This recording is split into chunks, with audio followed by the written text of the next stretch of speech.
Shadow of the Erdtree is easily one of the best expansions to an already nearly perfect game ever made, and the joy I felt from being in this world is difficult to describe and quantify. It's also overburdened with design choices from the past, and sags a bit from the weight of FromSoft's history. I'm the Rat Shepherd. Join me to marvel at this high fantasy masterpiece while also contemplating what must come after this expansion. And if you like this content, be sure to like and subscribe. Thanks. First off, what I liked about it. Nearly everything I liked about the base game, only even more. What I dislike about it, the same things I disliked about the base game, only even more. This video might be a longer one, so I'm gonna examine these things by category instead of just rambling endlessly. This is where FromSoft utterly grabs me every time. There's just so much detail and thought and care put into the visual and audio design into the game, as well as the meaning behind these sights and sounds. I'm pretty shallow and I'm more easily grabbed by a solid art direction than others, I think. Like, for example, from day one, I really enjoyed Cyberpunk 2077 at release, on PlayStation 4 no less, and the thing that held my interest in that otherwise broken build of a game was because everything was so cohesive, so tied together. What I love about Elden Ring is that it is so unabashedly fantastical. Sure, it looks vaguely European and medieval, but it mostly feels alien and just unique. And that's not even considering that there are actual aliens in the game. It's grounded in the logic of its own esoteric rules, but not grounded in the rules of ours. It feels like a place that is incredibly different on a fundamental bedrock level of our own, and each area feels like its own thing. From the gravesite plains to the Cerulean coast to the abysmal woods and to the raw ruins, it's like existing in a world with a pantheon of gods from a culture that no longer exists. A lot of it is incomprehensible to me, but I think that's largely on purpose. Not that it can't be understood, but that there's so much depth and nuance and history, and there's no single read on it, just multiple perspectives and interpretations. There are a lot of dots, but few lines, and for the most part, that connect the dots yourself way of storytelling works. Between item descriptions, character dialogue, cutscenes, and environmental storytelling, I find the base game to be satisfying on this mostly, with the expectation that the expansion would help fill out the gaps of the stuff that felt more mysterious or incomplete. However, I feel like they dropped the ball in this regard just a bit. Sure, yeah, it's all supposed to be purple prose that offers few clear answers, but there weren't enough breadcrumbs to get an intuitive sense of why I should fully invest in this world. To an extent, I was already a bumbling tourist with amnesia and brain damage in Elden Ring. In Shadow, it feels like I must have dementia. Something that would alleviate the feeling of, wait, what? Who the fuck are you? Would be the inclusion of more cutscenes. The cutscenes we do get are amazing, like look here at how Mesmer calls us a mongrel intruder. Mongrel intruder.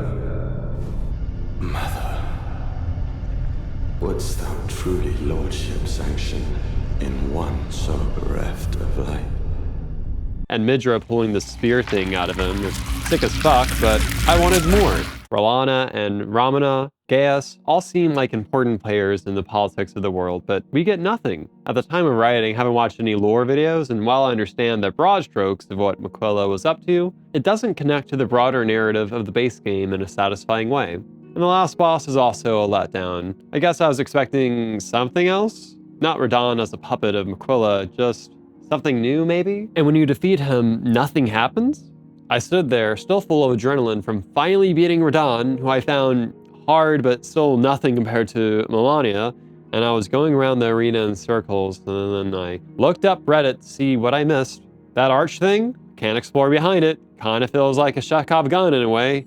Like, you can't show me mysterious arch and not let me through it, man. So it's like, okay, I guess I'm done. I guess I'll just go back and finish the main game again, I guess? So no, not a bad ending, and yeah, other FromSoft DLCs also end abruptly, but in this case, I just wish FromSoft innovated a bit and gave us just a bit more to chew on, you know?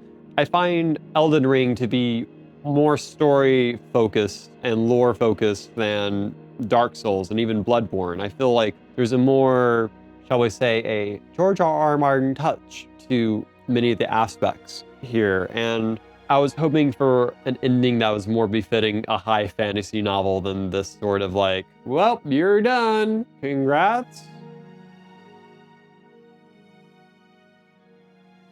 The vast amount of build possibilities is a big part of why this is my favorite FromSoft game besides Armored Core 6. And it is also the reason why combat suffers more than any other game they've ever made. Chances are, if you could think of a build or an archetype, you could do it. If the game allows it, I always like to make a silver-haired, sword-wielding magic user, so of course, I did that just here. Using a spell that's basically just a silenced gun, and a katana that shoots out waves of energy. I have a pure strength build that wields an anchor in one hand and a pickaxe in the other, and another build of mine was a faith and bleed build where I took inspiration from Vin from Mistborn, as well as Mizu from Blue-Eyed Samurai, where I used the new backhanded blades for most of my playthrough. The fashion and weapon variety is really nice and allows me to really roleplay and is just so much fun. It really is my favorite aspect about the game. The negatives when it comes to having so many weapons and powers is that the game becomes very hard to balance. FromSoft wants to challenge us, but the problem is we've been playing Elden Ring for 2 years and the rest of their catalog for even longer. So challenging and surprising us is quite hard. And now there's so many tools at our disposal that not factoring them in could trivialize a fight. So of course, they have to up the ante. Boss combos are long, opportunities to punish attacks are smaller, and it's less the deliberate give and take of the first Dark Souls and less of a dance than it was in Bloodborne. Fights feel for me more like a brawl, at least the way I approach them. A lot of the attacks happen so fast and so seemingly randomly that it feels like you're less likely to tactfully engage by reading your opponent, and more so you're just pushing through with high vigor and getting lucky. You know what I'm getting at? I'm not critiquing the difficulty itself, but the way it's implemented. Now, I find a combat system where you can intuitively understand the rules and win against opponents more fun than fights that require a great deal of previous knowledge and timing. Shadow of the Erdtree bosses feel more like the latter without spirit summons, which in turn pushed me to use spirit summons, but now it's a 2v1, and now it's less about actually engaging with the mechanics of the boss and more so just killing them quickly while they are distracted. There's something off here for me, some imbalance that is hard to describe, and this goes for the base game as well. It's just more so with Shadow. I feel like I engage in the actual mechanics of the previous games more than Elden Ring, even though I'm having more fun, if that makes sense. It's harder for me to judge. I might be part of the minority of players who play these games first and foremost for the vibes and the role-playing, with combat being a secondary consideration. I don't get as much satisfaction at dodge rolling attacks and doing small amounts of damage to a boss for 10 minutes without a mistake. I like my fights to be brutal and efficient. I will pelt my enemies with lightning from afar if that's what it takes. It is quite interesting how in Bloodborne and Dark Souls 3, I readily engage in the actual combat mechanics of the fight due to sheer necessity, while in Elden Ring and Shadow, I can just brute force my way through encounters. And yeah, for me, Elden Ring is more fun because I get to dress up and roleplay and stuff, which I value more, but something was lost in going bigger and wider, and I'm still not sold on spirit summoning being the way to make things easier. Part of me wishes that this game had a robust difficulty selection menu like The Last of Us Part 2 or Dishonored, where one can change the values of damage dealt and taken, enemy intelligence and aggression, and so on. But the other part of me greatly enjoys that playing these games are a shared experience, and that though our characters and levels are different, we have basically beaten the same guys, you know? Ignoring the many patches and fine-tuning bosses and weapons we'll go through, I guess.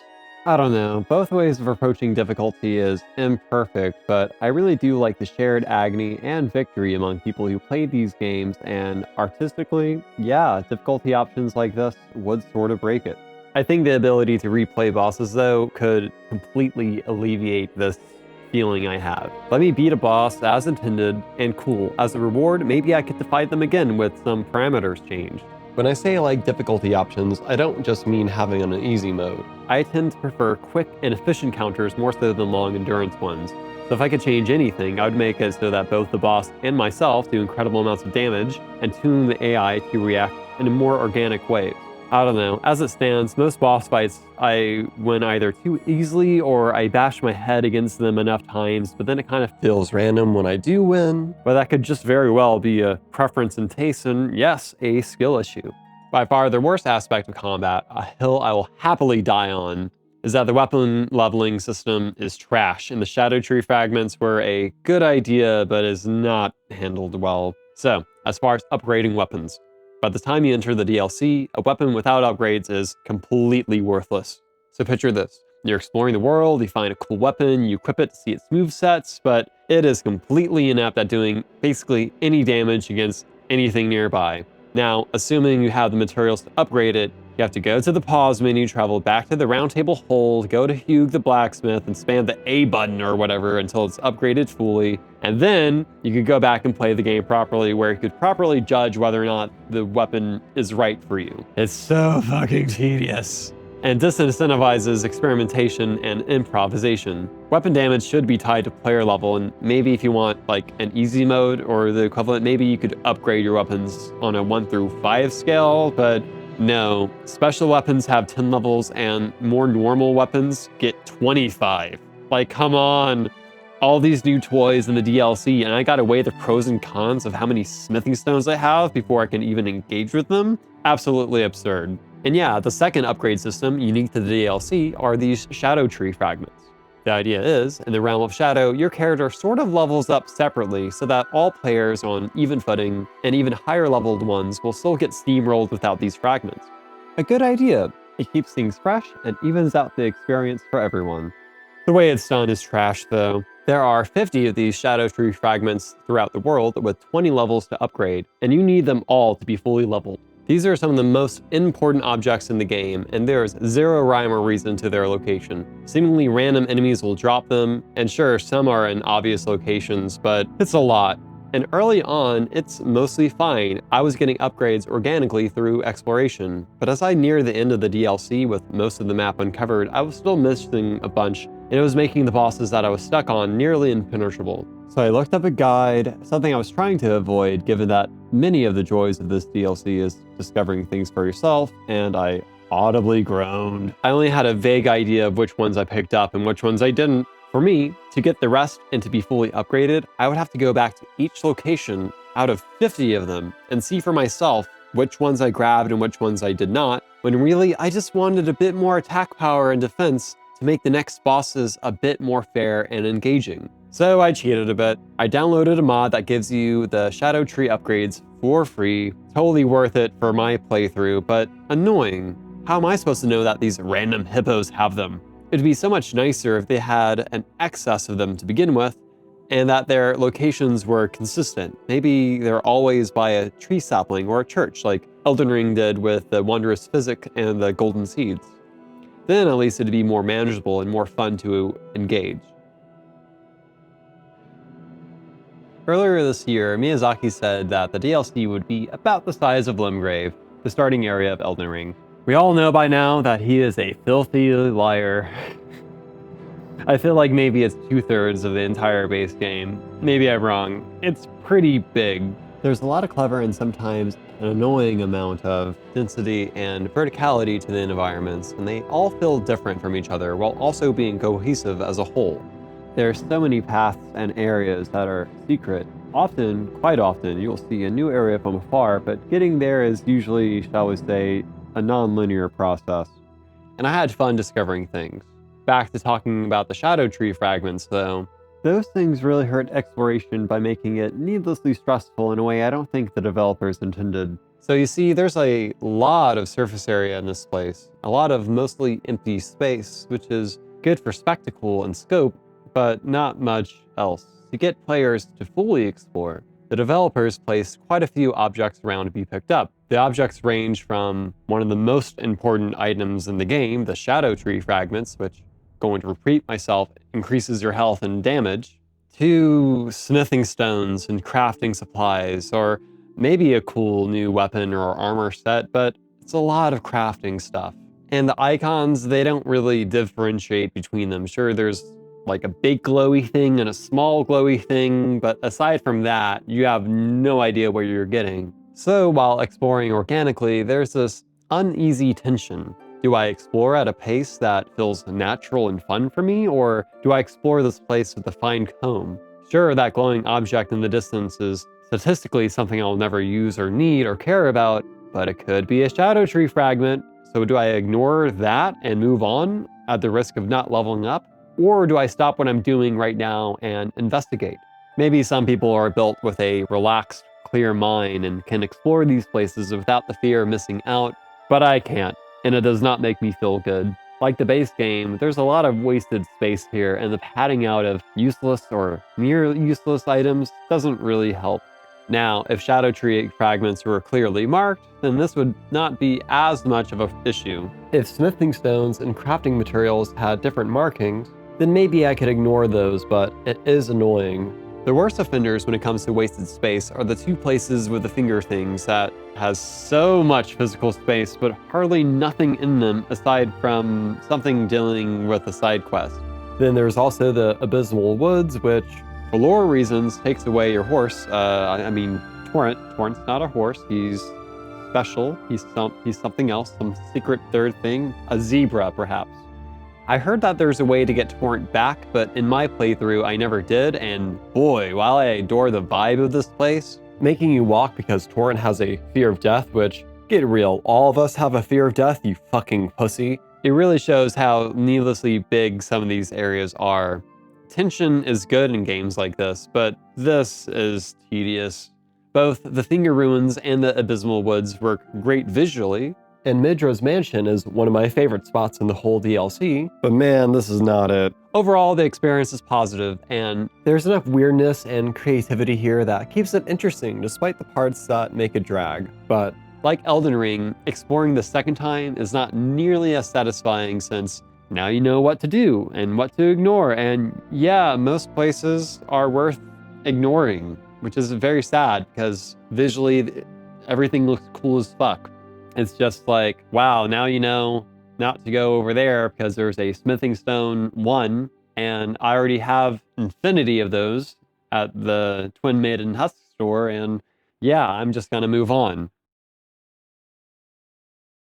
The place where Shadow of the Erdtree absolutely shines is the characters. I wouldn't be able to give a thorough explanation of the lore and motivations of them. Like I said, for this review, I'm approaching the game like a normal person would. Haven't really watched any lore videos, but the writing itself is so impeccable and it makes me feel things, man. The main group of side characters are followers of Miquella in some way. There's Needle Knight Lita, the religious zealot and leader of the group. There's Redmane Freyja, follower of Igon, but is now part of Lita's group. There's the Hornsent, whose people were genocided by Mesmir and wants revenge at any cause.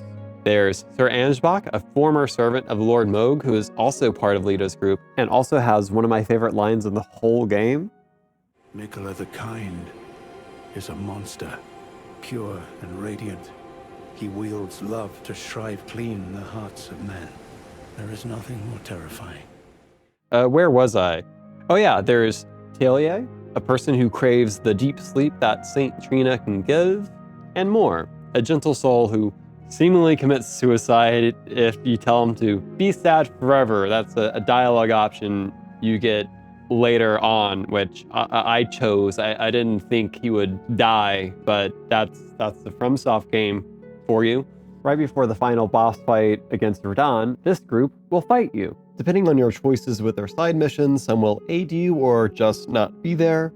In my case, it was a gloriously even match fight with me, Sad Boy Thalia, cool Grandpa Ansbach fighting Lita, the Hornsent, and oh yeah, Dryleaf Dane, who I forgot to mention, he's the one who can teach you how to karate fight.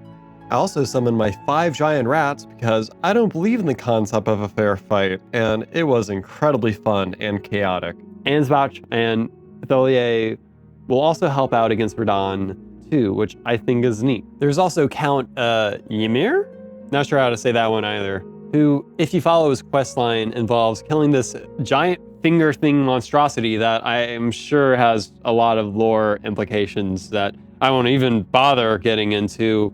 And there's also Igon, my favorite character in the whole game, and I'm gonna hone in on him a bit. Examining him will illustrate the reasons why I like the other characters, but he is so great where it'll be more fun to just talk about him and then we could extrapolate some of the ideas I'm talking about to other characters. But so yeah, let's do that a bit. Let's talk about Igon.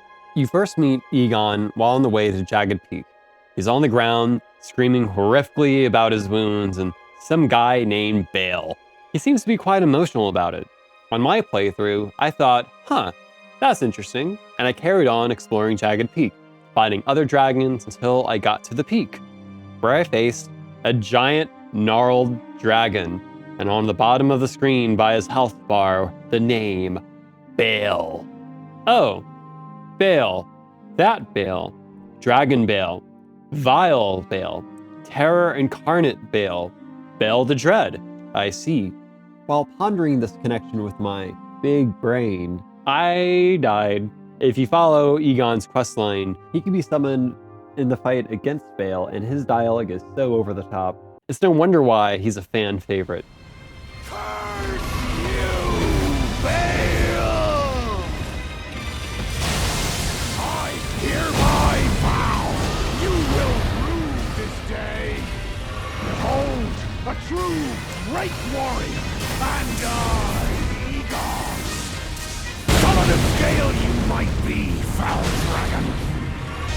With every last drop of my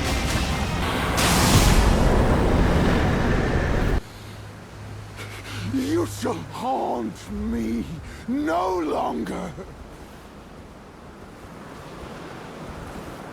The fact that he has a harpoon and uses it is what makes everything so perfect. He is unabashedly just like Ahab or Amab, whatever the guy's name from Moby Dick. I don't read. Moby Dick guy, okay? He's fighting the whale. The whale's a dragon. It all makes sense. Harpoons are involved. Even a smooth brain like me can get the reference, okay? I'm a brunch cook, so in the middle of panic-inducing Sunday rushes, my brain will just go, I curse thee, brunch! You will rule the day. With every last drop of my being, I shall attack these people with my harpoons! It's very cathartic. What makes Igon great is that the players don't likely know anything about Bale or Igon or really what happened here, why Igon's mad. We just know that this man has suffered at the hands of this dragon, has lost everything, and only rage and spite is keeping him halfway alive. We, as a player, know the feeling of being torn apart by monsters and how victory can seem impossible. Yet we try anyway, often just out of spite. There's an interview of the actor who plays Igon, and he illuminates the process of getting such stellar voice work and writing. Richard Linter never did video game voice work before, and given the amount of lines he had, he thought it would only be an hour or so of recording.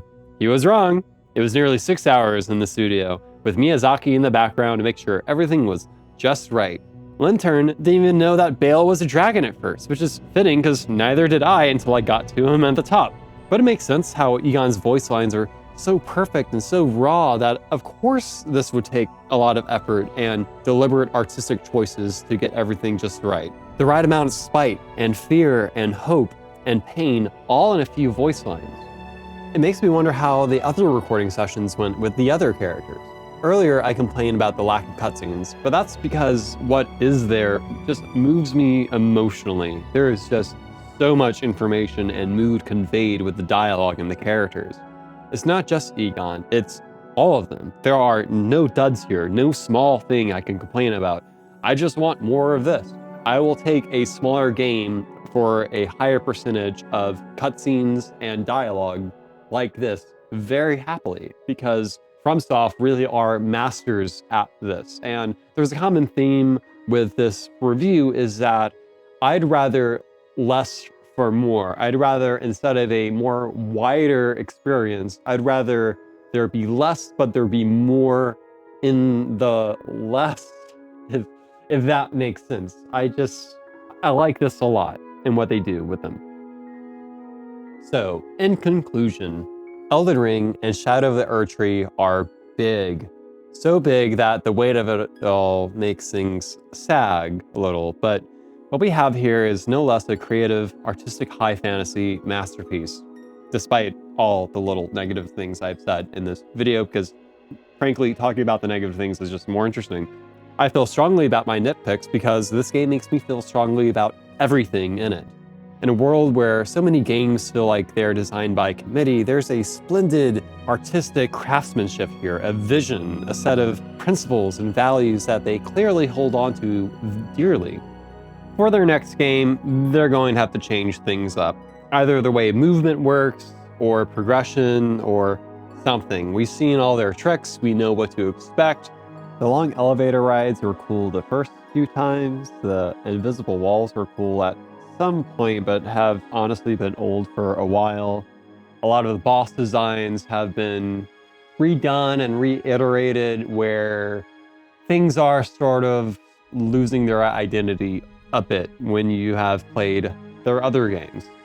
This is the Dark Souls formula to its logical conclusion, and it seems like Miyazaki agrees with me.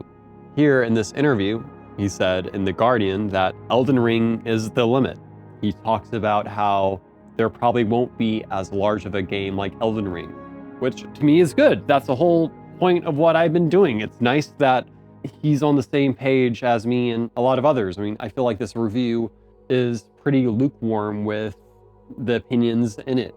You know, oh, it's a masterpiece, but it has some flaws. I feel like a lot of videos are also espousing this, and it's cool that he kind of agrees. The open world format was great to try out, and the size of it is dizzying, but I'd like for them to scale down a bit and cut the fat, and I am so excited to see what they make next. Personally, I hope we get an Armored Core 7 sooner than later.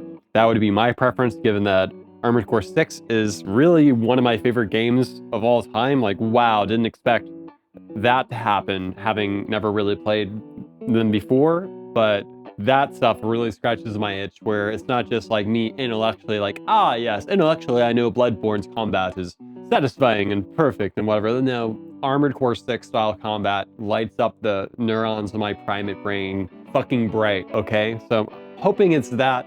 I am so excited for whatever they come up with, even if it's not Armored Core. But yeah, I am the Rat Shepherd. Thank you for listening to this review. Please like and subscribe if you like this kind of content. I have made several other videos on Elden Ring. One of those is a video entirely about the passive multiplayer elements, namely messages, phantoms, and bloodstains. I didn't talk about this at all in the script because it was kind of not part of what I want to talk about, but yeah, that's there. I also have a video about the difficulty discourse, which admittedly is a bit old and kind of like how I predicted once people figured out how to play Shadow of the Erdtree, it's not as relevant anymore. But yeah, once again, thank you so much and have a good one.